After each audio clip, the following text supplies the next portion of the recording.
Alright, thanks for coming with me on this trip. I'll understand if you have to take a break at any point. Just find a safe place to stop and quit the game. And don't worry, I'll save your progress, always, even your mistakes. This game is a homage to a free game that came out in 2002, titled Sexy Hiking. The author of that game was Jazzuo, a mysterious Czech designer who was known at the time as the father of B games. And B games are rough assemblages of found objects.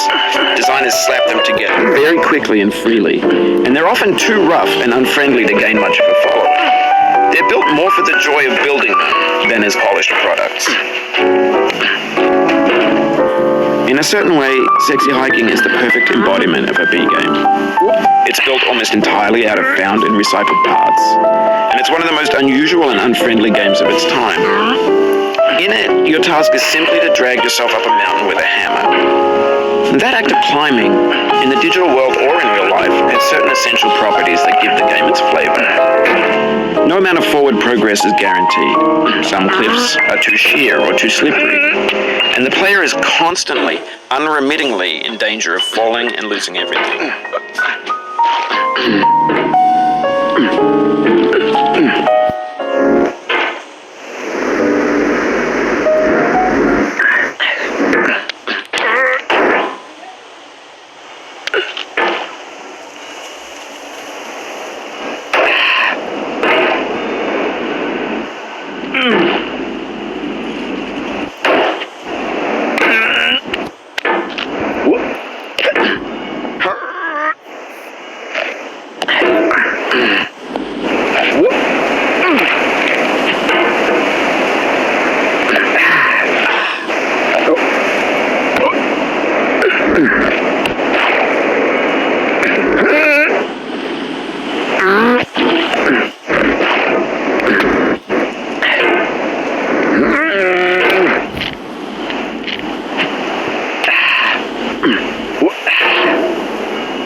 Anyway, when you start Sexy Hiking, you're standing next to this dead tree that blocks the way to the entire rest of the game. It might take you an hour to get over that tree, and a lot of people never got past it. You prod and you poke at it, exploring the limits of your reach and your strength, trying to find a way up and over. And there's a sense of truth in that lack of compromise. Most obstacles in video game worlds are fake. You can be completely confident in your ability to get through them once you have the correct method or the correct equipment or just by spending enough time. In that sense, every pixelated obstacle in Sexy Hiking is real. The obstacles in Sexy Hiking are unyielding, and that makes the game uniquely frustrating. But I'm not sure Jazzuo intended to make a frustrating game. The frustration is just essential to the act of climbing, and it's authentic to the process of building a game about climbing. A funny thing happened to me as I was building this mountain. I'd have an idea for a new obstacle, and I'd build it, test it, and it would usually turn out to be unreasonably hard. But I couldn't bring myself to make it easier. It already felt like my inability to get past a new obstacle was my fault as a player rather than as a builder. Imaginary mountains build themselves from our efforts to climb them, and it's our repeated attempts to reach the summit that turns those mountains into something real.